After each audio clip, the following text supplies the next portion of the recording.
बात करते हैं मायावती की, जिन्होंने दलित प्रधानमंत्री का जिन्न एक बार फिर से बोतल से बाहर निकाल दिया है। वैसे तो ये विवाद ब्रिटेन में भारतीय मूल के ऋषि सुनक के प्रधानमंत्री बनने के बाद बाहर आया, लेकिन इसी बहाने मायावती ने दलित प्रधानमंत्री का सियासी राज शुरू कर दिया। मायावती ने इस मुद्दे पर एक साथ 3 ट्वीट किए। सभी ट्वीट में उन्होंने बसपा को अम्बेडकरवादी पार्टी साबित करने की कोशिश की और दलित प्रधानमंत्री का संदेश दिया। मायावती ने ये दलित समाज के बीच ये संदेश ऐसे समय में दिया है जब गैर जाटव से लेकर जाटव वोटर तक उनसे दूर होता जा रहा है।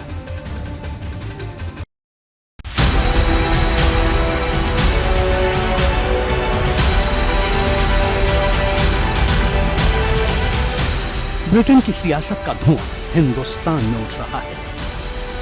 मैं तो बोला कि इंशाल्लाह मेरी जिंदगी में या मेरी जिंदगी के बाद एक हिजाब पहनने वाली बच्ची भारत की प्राइम मिनिस्टर बनेगी। मैं तो बोला कि इंशाल्लाह मेरी जिंदगी में या मेरी जिंदगी के बाद एक हिजाब पहनने वाली बच्ची भारत की प्राइम मिनिस्टर बनेगी। भारतीय मूल के ऋषि सुनक ब्रिटेन के प्रधानमंत्री बने तो हिंदुस्तान में धर्म और जाति की राजनीति ने आकार लेना शुरू कर दिया। ओवैसी ने हिजाब वाली महिला को प्रधानमंत्री बनाने की इच्छा जाहिर कर दी तो मायावती ने दलित कार्ड जल दिया। मायावती ने बैक टू बैक 3 ट्वीट किए। पहले ट्वीट में लिखा, भारतीय मूल के श्री ऋषि सुनक के अंततः ब्रिटिश प्रधानमंत्री बनकर इतिहास रचने पर यहाँ कांग्रेस और भाजपा में ट्विटर वॉर, आरोप प्रत्यारोप और इधर उधर की बात जारी है, किंतु उस राजनीतिक हक व इंसाफ की बातें नहीं की जा रही हैं, जिस कारण देश में अभी तक कोई दलित पीएम नहीं बन पाया है। आदरणीय बहन कुमारी मायावती जी ने जो अपने ट्विटर हैंडल से ट्वीट किया है, मैं 100% उनसे सहमत हूं। और आदरणीय बहन जी ने बिल्कुल सही कहा है कि इन 70 वर्षों में अगर देश का कोई दलित प्रधानमंत्री नहीं बन पाया है तो ये बहुसंख्य दलित समाज के बहुजन समाज के लोगों की घोर उपेक्षा है। दरअसल मायावती की पॉलिटिक्स पिछले कुछ दिनों से मुस्लिम और दलितों के इर्द गिर्द घूम रही है। उनके जो भी ट्वीट हो रहे हैं उसमें या तो मुस्लिमों की बात हो रही है या फिर दलितों की। मायावती ने आज जो दूसरा ट्वीट किया उसमें लिखा, ऐसे समय में जब अमेरिका और यूरोप के अमीर और विकसित देश जबरदस्त संकट के बुरे दौर से जूझ रहे हैं, साथ ही स्थिति को संभालने के लिए नित्य नए प्रयोग कर रहे हैं, भारतीय हुक्मरानों को भी देश और यहाँ की जनता के भविष्य के लिए अपनी संकीर्ण और जातिवादी सोच को त्यागना ही होगा। यानी मायावती ने फिर एक बार सरकार को संकीर्ण और जातिवादी सोच वाला बताकर दलित समाज को संदेश देने की कोशिश की है। मायावती की ये कोशिश इस वजह से अहम हो जाती है क्योंकि बसपा के कोर वोट बैंक का जो बड़ा हिस्सा छिटका है वो भाजपा की तरफ गया हुआ बताया जाता है और बसपा सुप्रीमो लगातार इस कोशिश में है कि वो अपने बिछड़े हुए वोट को वापस ले आए। दलित प्रधानमंत्री के मुद्दे पर उन्होंने जो तीसरा ट्वीट किया उसमें लिखा, ये जांच परख जरूरी है कि दलित, पिछड़े और उपेक्षितों का सच्चा हितैषी कौन।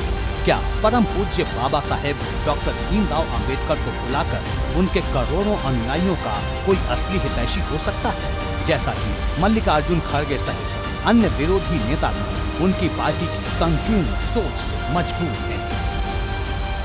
हमारी भारतीय जनता पार्टी ने वो काम किया है जो कभी बहन जी ने सोचा भी नहीं होगा और तमाम राजनीतिक लोग जो कई वर्षों से लंबे समय तक इस देश को चलाते रहे, जिनका दायित्व तो बनता था कि वो दलितों के हिस्सेदारी दें, उनको सम्मान दें, उन्होंने नहीं दिया। लेकिन जब से देश की बागडोर आदरणीय देश के यशस्वी प्रधानमंत्री नरेंद्र मोदी जी के हाथों में आई है, तब से दलितों को भागीदारी और उनका सम्मान पूर्णतः सुरक्षित है और सर्वोच्च पदों पर उन्होंने दलितों को तरजीह दिया। मायावती का ये पुराना इतिहास है। वो जब भी कोई हमला करती है तो उसमें भाजपा और कांग्रेस दोनों को लपेटती है, जैसा कि उन्होंने इस बार भी किया। लेकिन मायावती के दलित प्रधानमंत्री वाले ट्वीट पर अब भाजपा उन्हें ट्विटर छोड़कर जमीन पर उतरने की चुनौती दे रही है। रोज ट्वीट कुछ ना कुछ हर नेता करता रहता है, लेकिन ऋषि सुनक जी भारतवंशी हैं और वो ब्रिटेन के प्रधानमंत्री बने हैं, इसलिए उनको बहुत बहुत बधाई देता हूँ।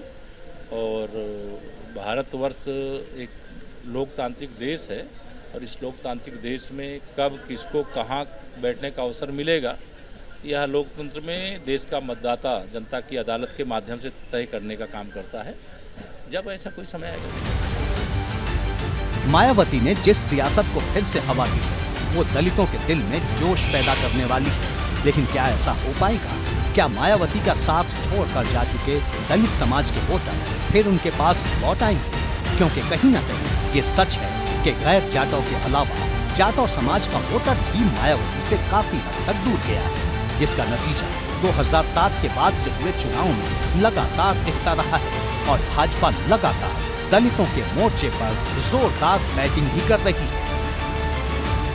दलितों के सबसे मसीहा के रूप में स्थापित करने का सपना देखते देखते उनका सपना टूट गया और दलितों की सेवा में जो हमारे देश के यशस्वी प्रधानमंत्री जी ने किया है वो सब कोई जानता है। जब से देश में बड़े पदों पर बनाने लायक भारतीय जनता पार्टी हुई, हमारे देश के यशस्वी प्रधानमंत्री जी हुए, तब से मैं देख रहा हूं कि दलितों की भागीदारी और दलितों का सम्मान इस स्तर का है जो शायद इससे पहले कभी नहीं हुआ।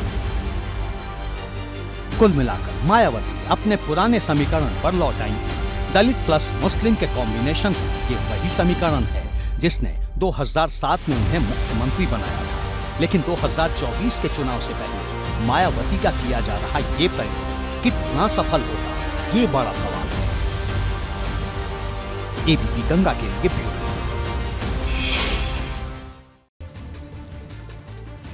ये पहली बार नहीं है जब मायावती ने दलित प्रधानमंत्री का सिक्का उछाला हो। इससे पहले जब 2019 में विपक्षी दलों के एक मंच पर आने की कोशिश हुई थी, तब भी दलित प्रधानमंत्री की चर्चा जोरों पर थी। हालांकि ये बात अलग है कि तब विपक्षी दल भाजपा के सामने ढेर हो गए थे। अब मायावती ने दलित प्रधानमंत्री के बहाने फिर से अपना चेहरा आगे करने की कोशिश की।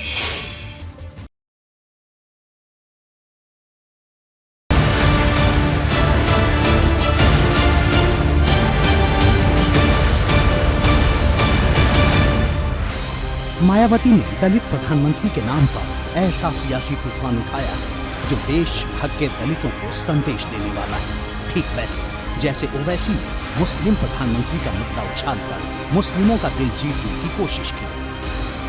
मैं तो बोला कि इंशाल्लाह मेरी जिंदगी में या मेरी जिंदगी के बाद एक हिजाब पहनने वाली बच्ची भारत की प्राइम मिनिस्टर बनी।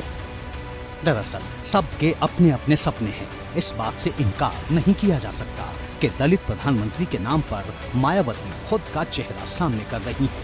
वैसे भी राजनीति में सपने हकीकत से ज्यादा करामात दिखाते हैं। मायावती का पुराना सपना भी है कि वो देश की पहली दलित प्रधानमंत्री और दूसरी महिला प्रधानमंत्री बने। इस देश में दलित प्रधानमंत्री की आवश्यकता है और मैं पुरजोर जनता से ये अपील करूंगा कि आने वाले 2024 के चुनाव में वो दलित प्रधानमंत्री के लिए वोट करें, आदरणीय बहन कुमारी मायावती जी के लिए वोट करें, बहुजन समाज के लिए वोट करें और निश्चित इस देश में दलित प्रधानमंत्री बनना चाहिए। लेकिन क्या मायावती ऐसे वक्त में खुद को प्रधानमंत्री का दावेदार मान सकती हैं जब उन पर विपक्ष की राह में रोड़े अटकाने के आरोप लगते रहे हैं? कांग्रेस से उनके संबंध ठीक नहीं, सपा से 36 का आंकड़ा है, विपक्षी गठबंधन में उनका नाम तक नहीं लिया जाता और भाजपा उन पर लगातार चुभने वाला हमला करती है। भारतवर्ष एक लोकतांत्रिक देश है और इस लोकतांत्रिक देश में कब किसको कहाँ बैठने का अवसर मिलेगा, यह लोकतंत्र में देश का मतदाता जनता की अदालत के माध्यम से तय करने का काम करता है। जब ऐसा कोई समय आएगा देखा जाएगा। जब से देश की बागडोर आदरणीय देश के यशस्वी प्रधानमंत्री नरेंद्र मोदी जी के हाथों में आई है, तब से दलितों को भागीदारी और उनका सम्मान पूर्णतः सुरक्षित है और सर्वोच्च पदों पर उन्होंने दलितों को तरजीह दिया। बसपा सुप्रीमो दलितों के नाम पर भाजपा को पस्त करने की कोशिश में है।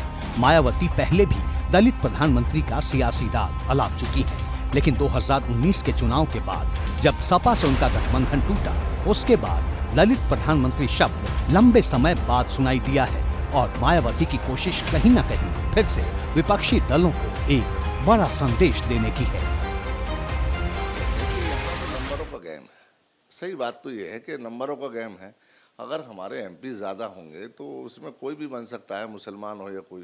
लोकसभा के अंदर जिसके एमपी ज़्यादा होंगे वही बनेगा और कोई इनसे उम्मीद करना तो आप छोड़ दीजिए कि बीजेपी मुसलमान को बना देगी या कांग्रेस मुसलमान को बना देगी, कोई मतलब ही नहीं है। और ये सब बेकार की बातें हैं।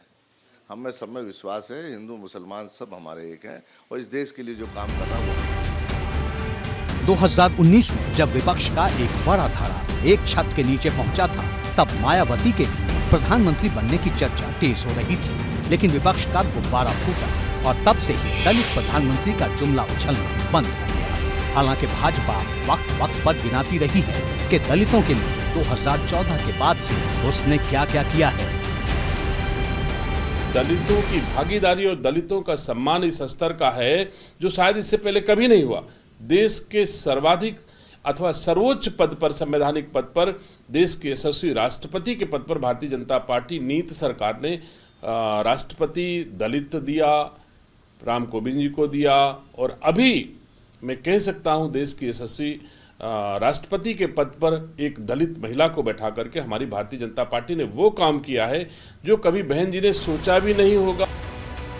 सियासत वास्तविकता का नाम है और वास्तविकता ये है कि दलित मोर्चे पर मायावती इस वक्त बुरी तरह फेल हुई है।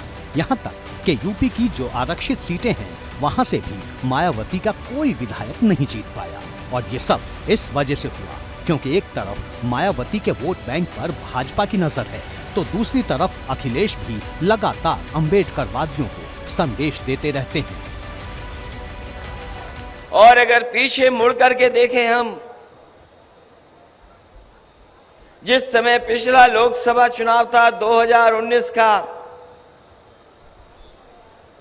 उस समय भी समाजवादियों ने कोशिश की थी और वो ऐतिहासिक फैसला लिया था जो ये देश के तमाम करोड़ों लोग सपना देख रहे थे कि बहुजन की ताकतें एक साथ एक मंच पर खड़ी हो जाएं। जो कभी डॉक्टर राम मनोहर लोहिया और हमारे संविधान के रचयिता जिन्होंने संविधान बनाया, बाबा साहब भीमराव अम्बेडकर जी ने देखा था, वो अपने जीते जी नहीं एक हो पाए। लेकिन 2019 में समाजवादियों ने, और मैं जानता हूं कि हमें कोई भी त्याग करना पड़ा था, हमने त्याग कर करके उस समझौते को करने का काम किया था। मायावती कभी दलित उत्पीड़न तो कभी आरक्षण में कटौती का मुद्दा उठाती हैं। जातिगत भेदभाव को आधार बनाकर भी कई बार मायावती सरकार पर हमला करती रही है। लेकिन इन सब मुद्दों को उठाने के बावजूद वोटर उनसे दूर ही होता जा रहा है। और इसकी एक बड़ी वजह सपा के वो आरोप हैं जो भाजपा की बी टीम कहकर लगाए जाते हैं। एबीपी गंगा के लिए ब्यूरो।